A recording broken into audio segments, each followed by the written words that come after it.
And now the most important news. I'll let Alex run us through this one. Yep. Okay. This is very important and close to my heart and affects me. Centralised Code of Conduct Inquiry Task Force final report. The release of information from the Australian Police Sex Commissioner. Section 728 disclosure. Final report of the Code of Conduct Inquiry Task. I, Dr. Gordon D. Brower, Australian Public Service Commissioner under Section 72A of Public Services Act 1999, have made a decision to disclose protected information to the public by publishing the report of the Code of Conduct Inquiry Task Force. You don't have to keep reading it. Unless you really like to. Can you guess at all from... This is the government document that came out. Now, I don't know if there's any gauge of like what this is. Is this about Albanese saying that people under the age of 16 into 16 individuals...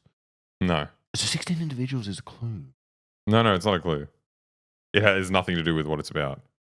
None of this it's really stupid. Is it fish news? No. Oh, give me a clue. It's about Centrelink. Oh, it's about Robodebt. Yeah. Okay.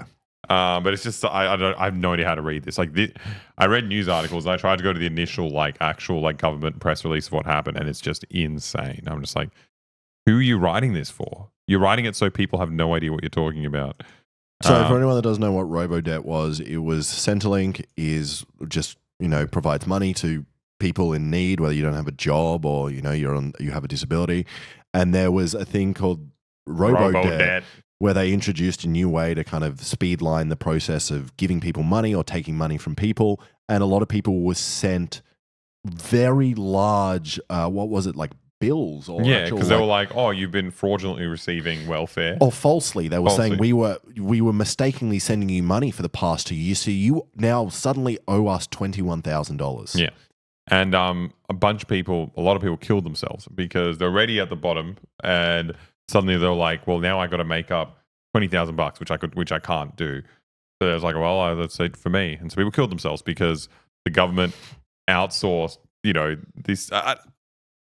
It's hard with this kind of stuff because I think it's semi on purpose. Like I don't think you can't say the government explicitly wanted to kill these people, but I think the way I don't think that is. No, but I think with Robodebt, you can talk about it as efficiency. You want to use this thing so you don't have to pay people to run this program.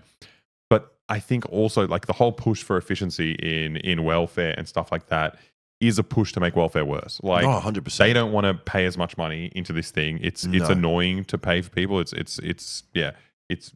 they put these things in knowing that they're harming marginalized people. Now, whether or not they're going to kill themselves that's a repercussion that they're ready for implicitly in what they're doing. Yeah. But the lame thing is this inquiry came out and found that 6 debt notices were issued to 660 vulnerable people with complex needs who died soon after. 663 people.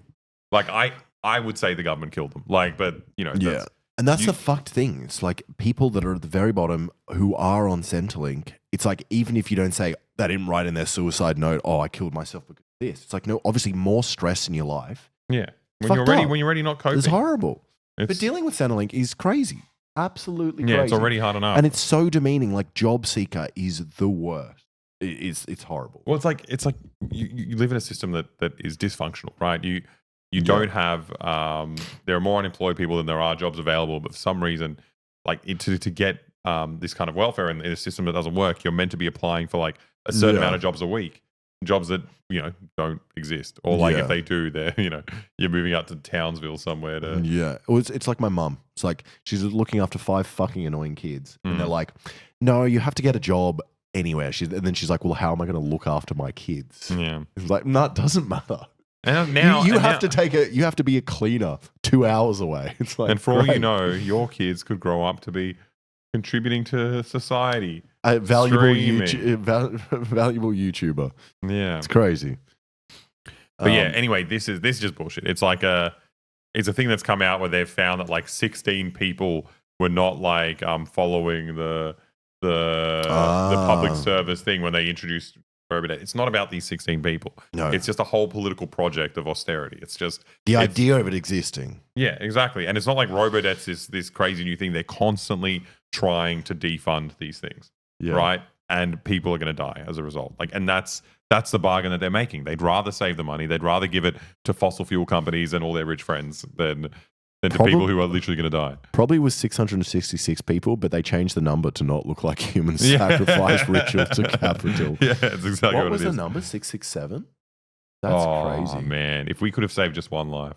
But yeah, so they've said 16 public servants are to blame, which is so piss weak. It's the same thing as as recently we did it in the last stream where a couple of soldiers unnamed have been stripped of their medals because of the war crimes. It's just like, we don't know what the fuck's happening. We don't know their names. We can't know any of this is happening. Yeah. But also, it's not these random soldiers. It's the fucking generals and the politicians that invaded Afghanistan and said you can do whatever you want.